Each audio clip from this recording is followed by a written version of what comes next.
Welcome to the Y on Earth Community's Stewardship and Sustainability podcast series. Today I am visiting with Dayna Seraye. Hi Dayna. Hi Aaron. How are you today? I'm really good. Great to be here with you. Oh, it's wonderful to be with you. And we're outside, the birds are singing, and I think we're going to have a fabulous conversation. Before diving in, I want to let our audience know that Dayna is a facilitator of transformational experience.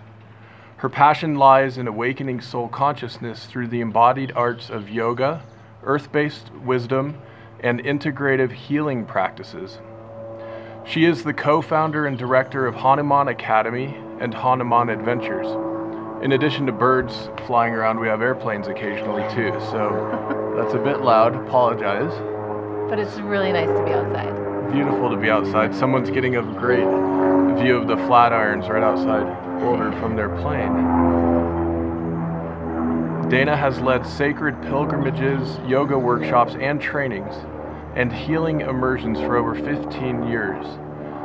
She integrates diverse yoga techniques, including asana, pranayama, kriya, meditation, and mantra, with authentic relating free movement and more to bring people to a state of embodied connection where healing happens and wholeness is remembered.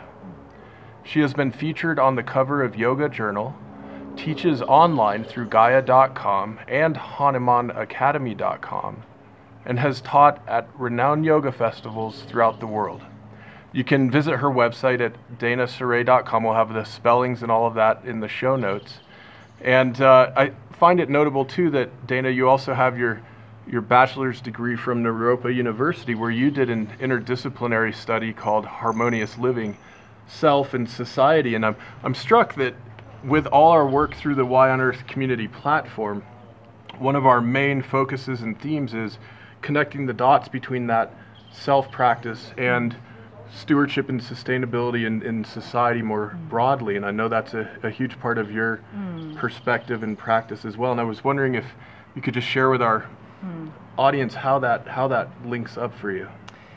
Yeah, well, you know, back when I was 20 and at Naropa, I you know, had big dreams, as I think a lot of us do still, but you know, perhaps at that point immature perhaps, or inexperienced, and in some ways really idealistic. But my vision at that time was really to, how can we create a different way of living in which we are really deeply connected to ourselves and in harmony here, and then also in our community, in the world, with nature, in connection, in harmony, living a lifestyle that really honors the earth and honors each other and honors ourselves. So, you know, I say idealistic, and it's been a journey for me of living in this world now for a lot longer than then. And like, we have a lot to do to get there still. You know, there's like a lot of structures in our world that are not designed to really hold us in a place of harmony and well-being. And so there's a lot for us to do first on the inner landscape, because if we're not really working that inner peace, that self peace, growing in ourselves, having more awareness, more capacity to be centered amidst the challenges of life, then I just think there's really not a lot of traction we're going to get in the big game, in the way of really changing the way that we live in connection in our society and with the earth, and creating a sustainable culture. Yeah, I so love this topic, and I know that we're both parents. You're a mother. Your son Josh is about 15. Yeah. And boy, there's hardly anything we're going to encounter that's more humbling and instructive than parenthood. Yeah. Right? It takes us through so much, and as our kids grow up and turn into young men and women themselves, obviously it gives us this really amazing perspective on life and the cycles and stages of life. And I know we first met at a workshop, a permaculture workshop in New Mexico some 20 years ago, plus or minus.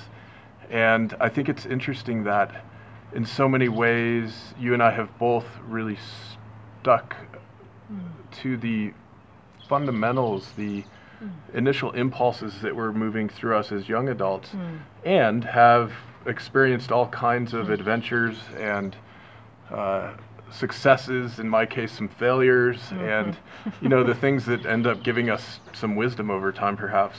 Absolutely. And a little like that seasoned sort of perspective on what it really takes to create sustainable lifestyles, like that it actually, I think at the beginning when I said it was idealistic, a little bit of this like didn't actually know what it takes within us, like the amount of vulnerability, even to admit our mistakes, or to really like know that we've got some work to do. Like I think over my journey, having done a lot of different things now, and knowing that we have to really come together and work together. In order to do that, we have to like deal with our own stuff in the ways that we want to stay separate, and we want to, our wounds, our shadows, these pieces that actually divide us and keep us separate. So there's something about the connectivity that comes through, it really feels like as a culture, and this is the work you're doing, we need to come together to create the change that we want to see on this planet, to create sustainability. But in order to come together and work together, we've got to be able to, work through the stuff that keeps us separate. And it's so much, and when we can deepen into those layers, which is what the practices of yoga, and I'm really into the practice of authentic relating now, because it's really about that. It's about how do we first, really do the inner work of knowing what's happening here, and then how do we bring that into connection with each other so that we can actually resolve conflicts and work together. When you're talking about authentic relating, yeah, what does that mean? Like, I know what those two words mean, more or less, but I know this is a whole discipline and practice, something that more and more people are actually engaging in deliberately, right? Well, authenticity, being real, like what's really happening for us, and then relationship, bringing that into connection. So that's a real simplified version. I mean, one way to say it is making the implicit explicit.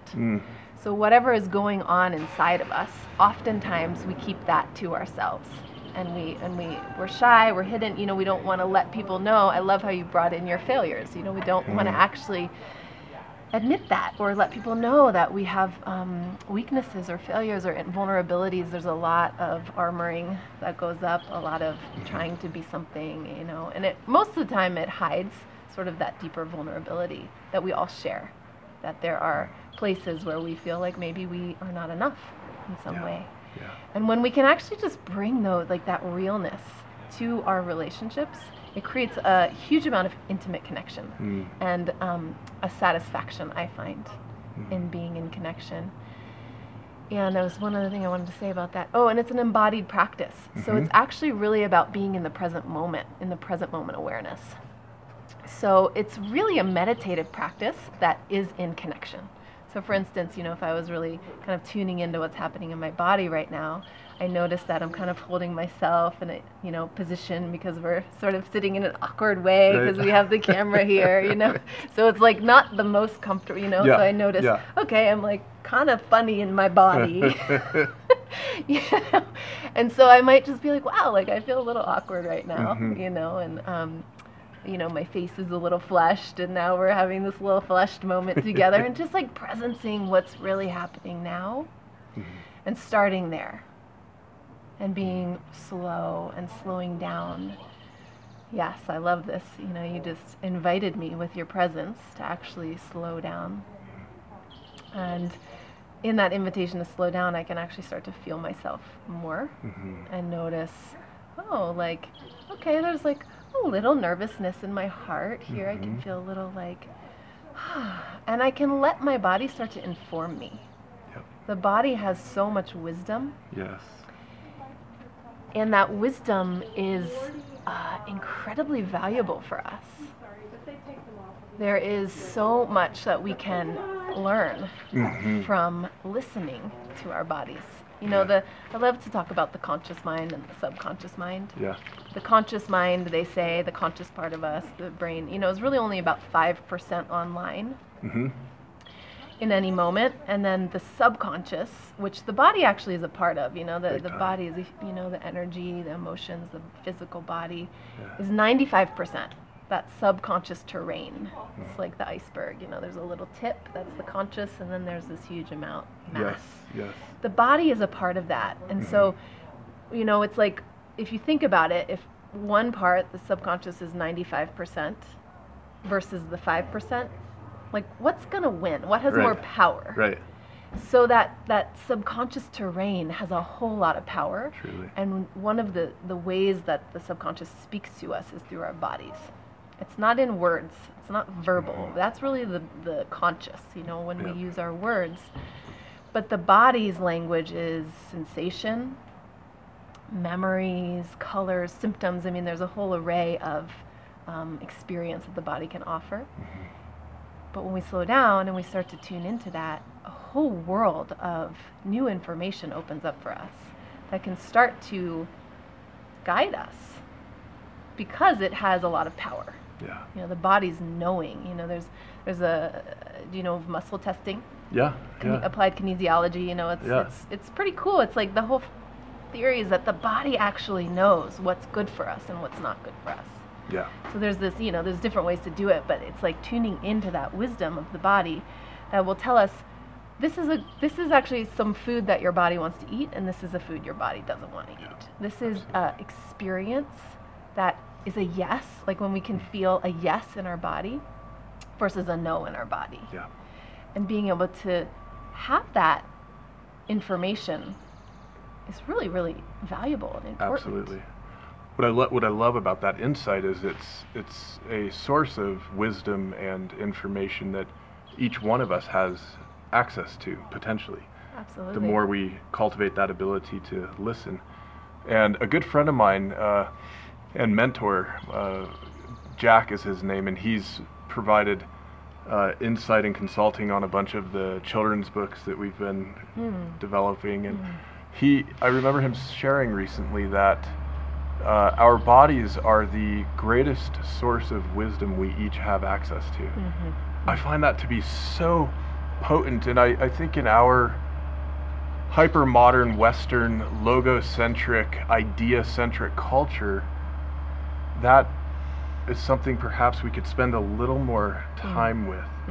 And I dare say, I'll throw this out there, that perhaps this would apply even more to some of the guys out there than many of the ladies. I know from my mom to lots of female friends and colleagues, there seems to be a greater sense of that sort of body awareness at this point among that demographic than I see among a lot of my male friends and colleagues. And I just hope that more and more of us guys, all of us in general, but more and more of us guys really get the joy and the enhanced quality of life that comes with that kind of awareness. And it's not hard. Well, you know, we haven't been trained, or, you know, we've been trained to not be in touch with our bodies. I think what you were saying is really valuable. Like, maybe it's more men, or, you know, our culture tends to be more mind oriented. So that can be looked at as a masculine energy, and the body can be looked at as a feminine energy, and the earth could perhaps be looked at as a feminine, you know, and so we're in this movement of reconnecting to the feminine in a way that we've lost that connection over these last, some say 5,000 years, you know, maybe more, maybe less, you know, some of us more than others. Culturally, there's been a dominance of a value on thinking and intellect, and not so much on feeling and emotional perception and embodied wisdom. And so that tends to be more feminine oriented, so that can be where we see that divide. But there's really this like reclaiming of, it feels to me, the balance, the harmony, that like it's not like, okay, we're trying to women rise and feminine rise, and that's, you know, down with the men and down with the, you know, all of that. It's actually like, okay, our world is out of balance because we've had so much emphasis on this more out of balance masculine energy or intellectual, Yep. with knowledge only based on mind value. Yeah.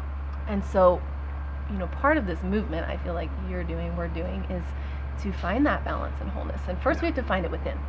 Yeah. So those of us who have been very disconnected from our bodies, it's really important to reconnect to the body and find that balance within, as we're seeking to find balance with the earth. Yes. The body is the earth in Right, us. right. The body is the earth element. Yeah. We teach a program in Hanuman Academy called the 5 Elements of Yoga. Mm-hmm. And we work with those 5 elements: earth, water, fire, air, and space. Those are the Ayurvedic elements. And to bring all of those into balance is where we find wholeness. Because all of the universe is made of those 5 elements. Yeah. Well, the earth energy is our bodies. It's the physical manifest form, and so coming into a relationship with our own bodies, I think, is step number 1 in this rebalancing of the outer world. First, we have to do it here again. So yes, the men and also lots of women. I know that for me, it's been a huge journey because we've rejected our bodies. We live in a for the feminine, at least, I think for probably the men too, but for the women, there's been, body image issues. We have learned to hate our bodies. We have a deep hatred for our bodies because they're supposed to look a certain way. We're supposed to be able to do certain things with them. There's just this absence of loving acceptance for ourselves, just as we are, and that's been so. So while women perhaps might be more in tune with their bodies on some level, there's a whole lot of stress and trauma in that relationship that I appreciate you healing. sharing that. I really do. And I know as a man in my middle age years, there's a little bit of that emerges for us too. Absolutely. And it's an interesting thing. I was on a hike yesterday, and boy, afterward my knee was just smarting, and I could just feel it. It's getting worn out after years of sports and so on, a lot of skiing and all of that. And just to have compassion even for the knee, and to say it's okay. I'm going to get you some salve, as opposed to, what's wrong with you, or we need to have surgery or something, right? I know it's probably a silly example, but it's actually happened yesterday. No, I think it's a really, really good example, because that orientation of hey, let me listen to you. Let me take some time with you. I'm going to take care of you. What do you have to tell me? Yeah. That's a really good example of how to communicate with the body. Because a lot of us don't have a relationship with our bodies in that way. The body has been mechanical, it's functional, it's, viewed that way, objectified, all of these things. And so knee is, hurt, fix it, take it to the mechanic, It's like fixing a flat tire or something. Yeah, exactly. So that quality of actually tuning in and being wow, let me just be with you for a moment. Let me be with this heart. Let me be with this ache here. And allow it to inform us. Maybe you pushed a little too hard, Aaron. It's possible. I was on a big adventure. Or maybe the knee has something else to tell you. Maybe the knees are related, where are you working too hard in your life, or trying to climb a mountain. I don't know. I'm just sort of starting to brainstorm, but there's these ways that you can actually start inquiring, with a meditative awareness and a deep sense of listening. It's like having a conversation with a child, maybe. How would you speak to a child who might be afraid or going through something? Even to say, hey, get up, good, Right. you'd Toughen actually up. hey, let me slow down and come down to your level and tune in here. And what can we learn from this moment? How can I listen and maybe offer a couple things? But there's this different language that the body speaks. I just want to say that takes some time and practice to tune into. And that's why our yoga practice or dance practice or movement practice or just any meditative awareness practice, it doesn't even have to be a big deal. Like you said, it can really be simple. It's just in this moment, actually, I'm going to for a moment close my eyes and check in. Can I feel my body? Some of us don't even feel our bodies at first. It's like the head and the body have been so disconnected that when you say, hey, what's happening in your body? Some people are like, I have no idea. So it can take a little while, and like a nurturance of that connection and that relationship to start developing more of a conversation. Yeah. Yeah. It's so beautiful. Well, I want to share with our audience that Dayna is one of the amazing presenters who will be part of the lineup at our upcoming summit, Massively Mobilizing Sustainability Deep Leadership for the 21st Century. This is May 17th to 19th. And we still have some tickets available, so I want to make sure if you can join us, please do. In fact, we're very happy to offer a 50% discount using the code COMMUNITY. And I bring this up in part because the theme of leadership, I think, requires of us now in these times to develop this kind of body awareness. And I'm struck as our science is learning more and more about the neurobiochemistry of what's going on in our experience, that often what we might think of as thinking is so heavily, so profoundly influenced by what's going on in our body. And we know that taking, for example, yoga, these poses, this movement of our body, the practice of different breath work is absolutely affecting stress hormones and other neurotransmitters effectively, that is definitely affecting our cognitive performance, our immune systems, all sorts of things. And so oddly, it's such an interesting conundrum really that our Western culture has created this incredible schism between mind and body. And the reality is that mind and body are so interconnected, it's almost virtually really impossible to say where one starts and the other stops. Yeah. So I know this is a huge part of your practice and expertise, and I'm so excited we're going to be sharing this in more depth with folks at the summit too. But I'm just curious, as you're working with all kinds of folks, parents, professionals, educators, and others, what are those effects? What are you seeing in terms of changes and improvements when folks are, embracing these kinds of practices? Yeah, a lot. Yeah, so much. I think that's a really beautiful point, that mind body. I mean, there is no separation, and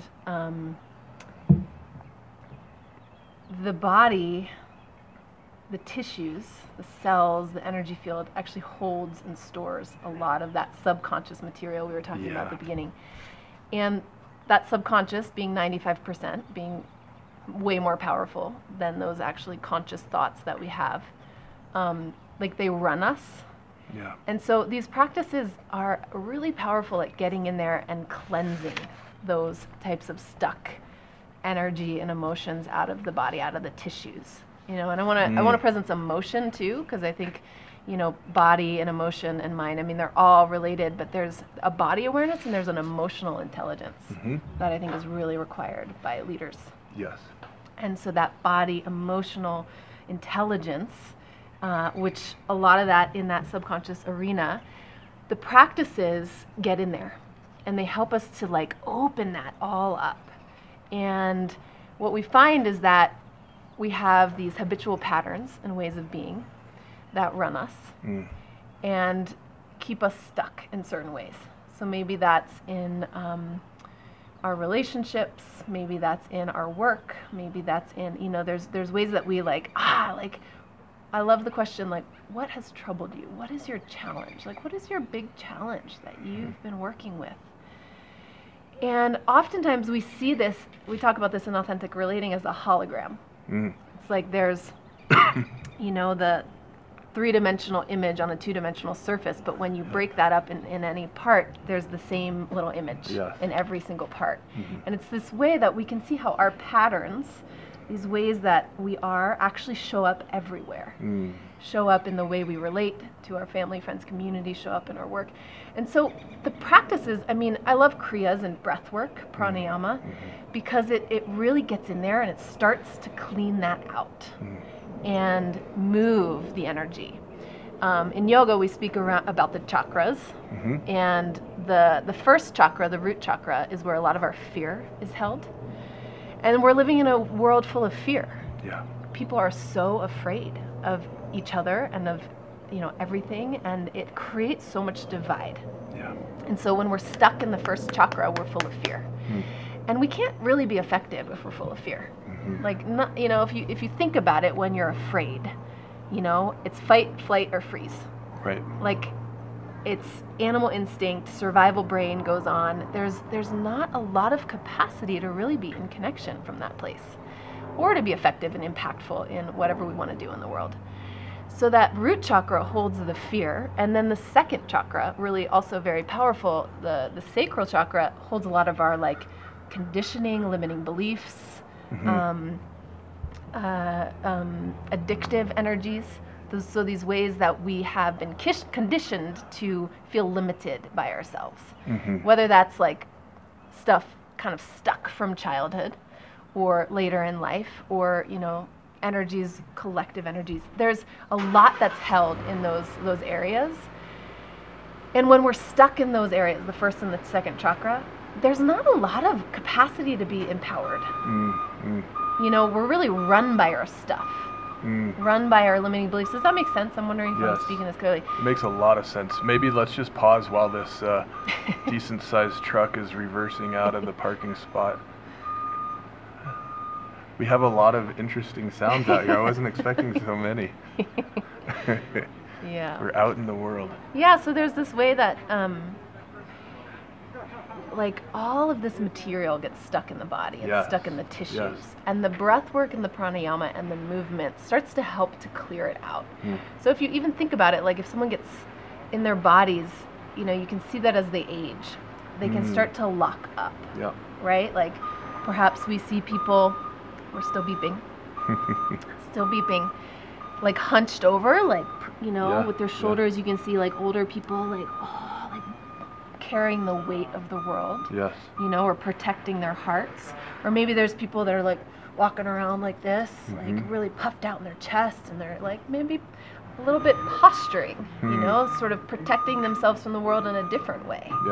But there's like these patterns that get locked into our bodies, and the yoga practice and the movement practices really start to free up that energy so that we have energetic circulation. You know, in Chinese medicine, the energy is everything. You know, we talk about the qi and the energy flowing through the channels, and when your energy gets stuck, that's where illness happens, that's where problems happen, that's where dis-ease happens.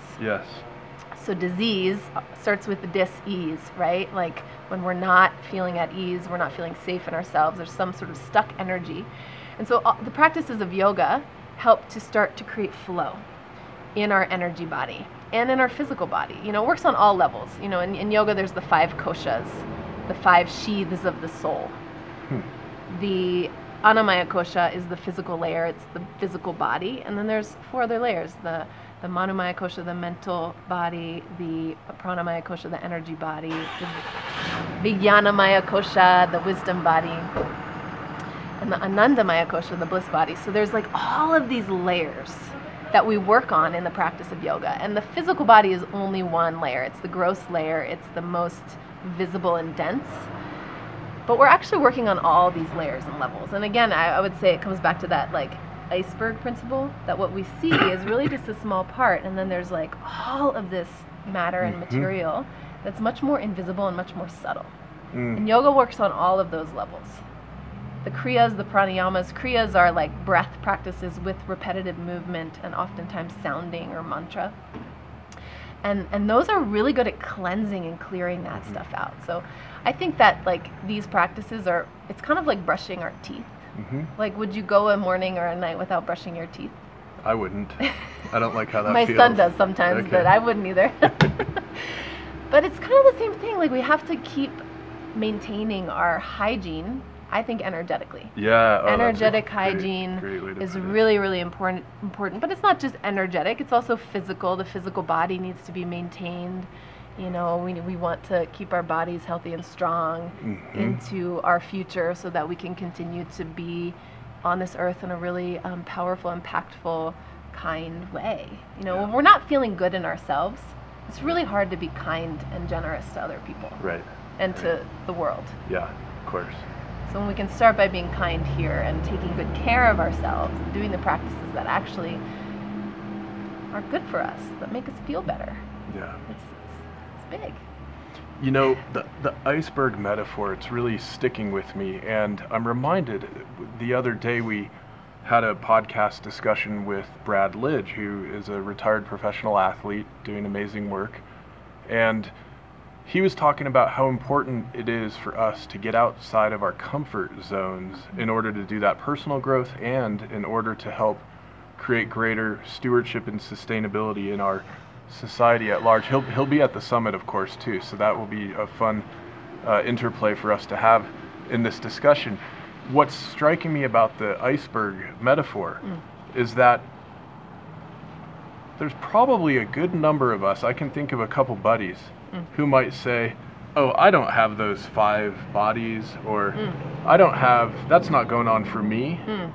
And it strikes me at the same time that the science of yoga, we have some ancient traditions that have been around a very long time that are so advanced. Our Western technical science is just sort of catching up, just barely getting to the point where it's able to confirm and really start to understand the complexities of what's being cultivated and nurtured through something like yoga.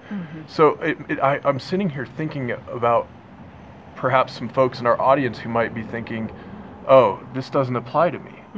And I'm struck, for example, when Pasteur discovered that there were these super tiny organisms that could cause disease or illness. Now, those organisms existed before Pasteur knew about it, right? So our scientific understanding is in this constant game of catching up with the reality that actually exists. And it seems that these approaches, this kind of awareness and framework, is providing an intelligence, a wisdom that we'd probably all really benefit from integrating more into our lives. I think so. Absolutely. I think that yoga and these ancient traditions, they're tapped in. They're tapped into some universal knowledge and wisdom that has been able to become a science. Yoga is called a science of self-realization. I like to call it an art and science of self-realization. And what is to self-realize? You know, self-realization is really to, like I said in the bio, like remember the wholeness that we already are, and remember our connection, that we are connected. Yoga, actually, the word means union, to yoke, to bring together, and to connect, you know, to integrate. And so we sort of, you know, the yogic philosophy would say, like, we come into this world and that wholeness, that in yoga is called Brahman. It's like that oneness. And yoga is designed to bring us back into that realization of oneness. And I would say that on our planet at this time, there is a call to be more connected, to come into connectivity, that we actually are connected. You know, the microbes in the earth are needed for the trees and for, you know, I'm not a scientist, so I don't know, you know, but it's like, this whole interweb of connectivity is, again, something that our culture has sort of lost, and the indigenous peoples, and, you know, they're reminding us, and we're sort of remembering. This is a time of remembrance, because we have to, because things are in a serious crisis on planet Earth, and we have to remember our connectivity. So yoga brings us into that, like, we are connected. And one of the things I think that I really like what you're talking about the comfort zone, and you know, it does take us stepping out of our comfort zone, because our habitual ways of being, you know, and the ways that we've sort of been raised in, and we know how things work, and there's equilibrium. There's equilibrium in a system that's not working. Right. There's still equilibrium. Right. And so to break that equilibrium, because we have some idea that it would be better in some way, is very uncomfortable. Yeah. You know, we're rocking the boat. And who likes their boat to be rocked? Right. I mean, not that many people. People tend to be afraid of change. Well, I would say from the yogic perspective, the ego is afraid of change. And the ego in the yogic perspective that I'm sharing is not like arrogance. It's actually the part of us that feels disconnected. The part of us that actually believes that we are isolated and disconnected, and it's a fear-based place. So that fear-based reality can live out as some sort of arrogance, or it could be, I'm not good enough, or it could be, you know, a whole myriad of ways that egoic nature lives out. But yoga would say that that's the part of us that fears change and that's disconnected, and it's never going to be met. Like, the emptiness of that part of us can never be filled. And so the yogic path is actually about shifting our consciousness towards connection, towards soul. Because the soul is the part of us that actually knows that we're connected. Like, we're like in alignment here, this way. And I'm sure everybody watching this and listening to this has had that experience of feeling in connection, feeling a sense of connectivity here, or a connection in the world. Oftentimes it happens when we go in nature, right? And we start to like, we can breathe with the trees, and we can feel this like sense of, maybe even our bodies start to feel a little less like solid in some ways. Like, we can start to feel this energetic exchange with life. And so like yoga is actually about bringing us to that wholeness, that soul consciousness where we feel in connection.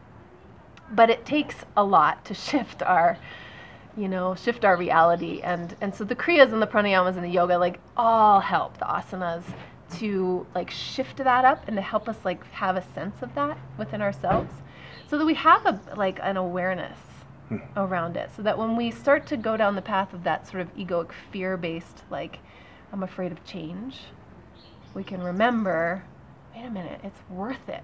Like, this experience of feeling a oneness, feeling connection, feeling a brother and sisterhood, feeling a sense of, wow, the trees are my family, like the people here, we're a village, like we can be a team. It's very rewarding, I think, for everybody. I've noticed, you know, my students, you know, like to have that experience is like deeply satisfying. Like, that's where the satisfaction, I think, comes from, is when we start to feel connection, we start to feel a sense of soul connection.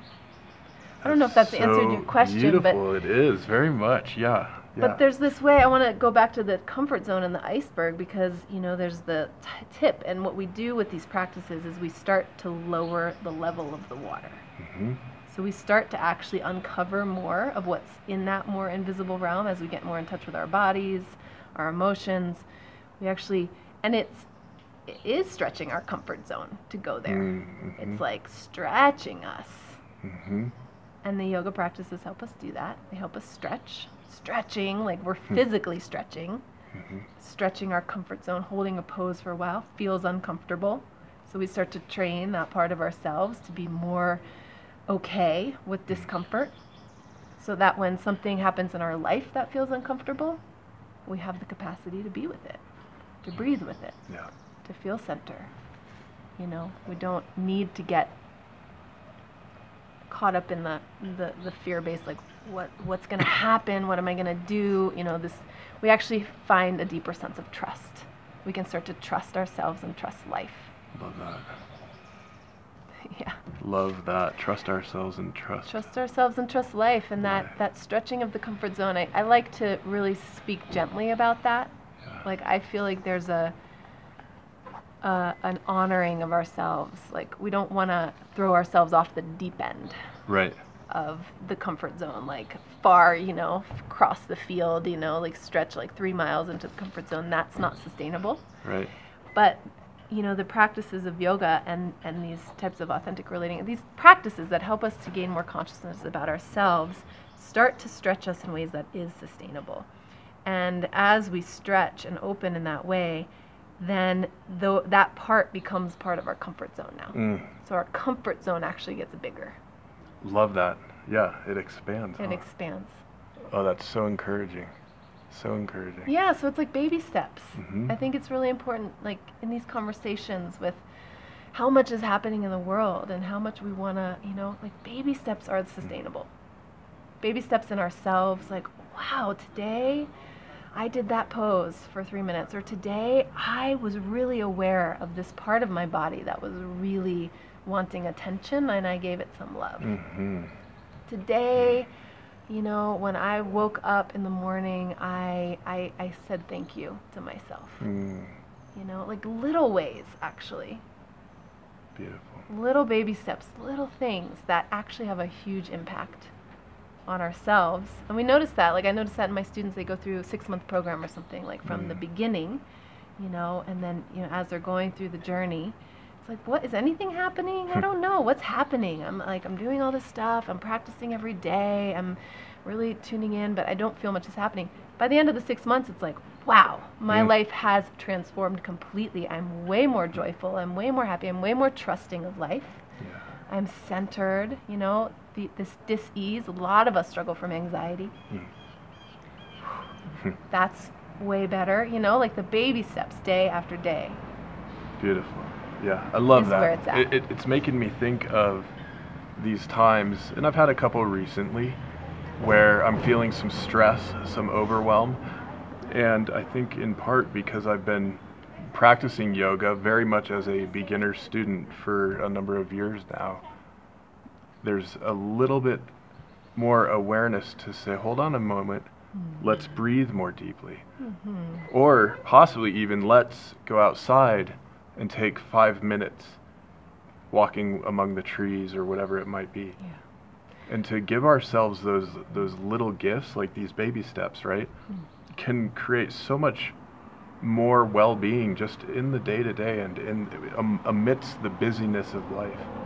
Absolutely. I think those pauses and the space is essential. You know, a morning practice, a yoga practice is really beautiful, or a meditation practice, if one can start to do that on a regular basis. Great, like awesome, that'll do wonders. But then also just these, like you said, the pauses, like throughout the day. How can I slow down? We move so fast. There's so much happening, so many emails, so many all the time. Like slow down, pause, and like feel ourselves. I mean, and then notice what happens when you go back to work or you go back, you know, breathe. The power of the breath cannot be underestimated. My friend Rob Schwer, who runs the Give Back Yoga Foundation, they go into jails, prisons, and with veterans. No, this was in the jails. And he was talking about some of the inmates and what they were learning. And it was,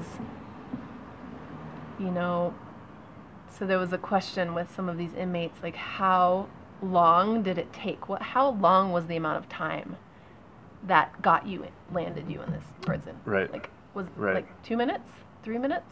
Right. That deed, that act, that impulse to like, how much time? A couple minutes. The power of the breath, one breath,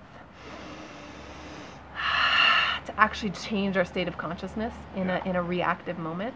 The power of 4 breaths, 1, 2, 3, 4. These inmates have found has like completely transformed themselves out of conflict.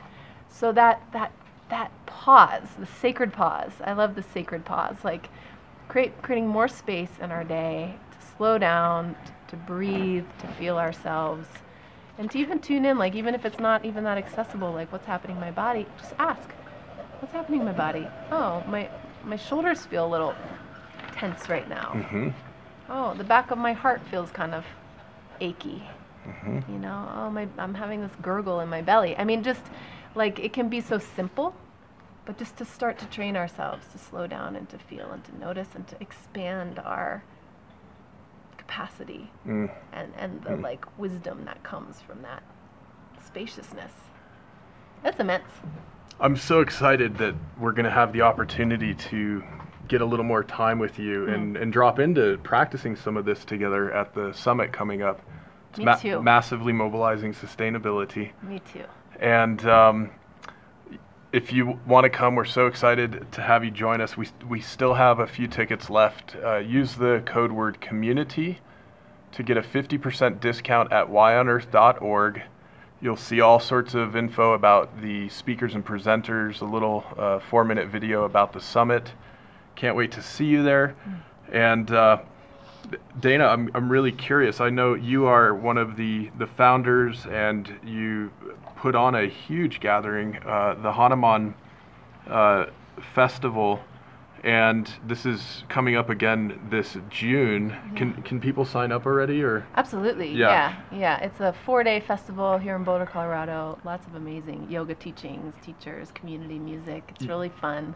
Yeah, and I imagine there's a whole lot that is going on as you're preparing for it, and probably ample opportunity to practice some of this, right? Because it's all kinds of details and logistics. Do you have like a favorite go-to when things are super busy and hectic? Mantra has honestly become a big part of my practice. Mantra, chanting, singing, the power of sound, sound healing. I personally have been on a journey. I would say one of my big fears and big obstacles and hurdles was using my voice, like being able to sing and share, and it's been a big path of growth for me. It's been one of those stretches of my comfort zone. Yeah. And I don't know if anybody relates. I think I know a lot of people relate that I talk to. Like, I was told as a child that I couldn't carry a tune in a bucket. Oh my gosh. And so that, right? Like, what does that do to a kid? It's like, I'm not gonna sing, So for me, but like reclaiming this power of sound. And so sometimes I'll just, if I'm feeling stressed, I'll just or I'll like tone, or maybe there's a song, I put on a song I love and I'll start to sing, or I have lots of chants that I do, mantras. So that's a quick one for me to shift things. Yeah. But I have lots, I love, there's some breath of fire, quick pranayama practices that, even if like sometimes I'll, if I'm in like a grocery store or in a place and I notice myself start to get like triggered by something or a little like off, like, I'll just get in touch with my navel. The navel center is a really important area in the body, the navel intelligence. Like our gut health and our brain, that's now science is showing the relationship between the gut and the brain. And so like access to the navel, this is our power center. I talked about the root chakra and the sacral chakra. The third chakra, the navel center, is our power center. So sometimes if I'm like noticing, I'm getting a little bit like, wobbly, I'll just bring my awareness there, and I'll even do some quick breaths, like breath of fire is just where you breathe in and out from the navel. And it's amazing, just even like 30 seconds of that, how it shifts my energy. So there are some really quick, simple things that love it. Such good tools. Yeah, absolutely. Well, maybe we'll practice some of these together in a couple weeks. I want to just share with our audience that they can find more information about you and your work and connect with you at your website, daynaseraye.com. It's DaynaSeraye.com. We'll have that in the show notes. HanumanAcademy.com for yoga training and immersions as well. And I also want to take a moment to thank our sponsors who are making the summit possible and who are also supporting this podcast series. Our sponsors include Patagonia, Equal Exchange, the Association of Waldorf Schools of North America, the International Society of Sustainability Professionals, Purium, Lupton Freemasonic Lodge number 119, Waylay Waters, the Lidge Family Foundation, and Earth Coast Productions. So thanks to all of you for your support of our work and engagement in this Why on Earth community. And Dayna, I want to just say before we sign off for the moment, before we take a pause for this part of our conversation, is there anything else you'd like to share with the audience?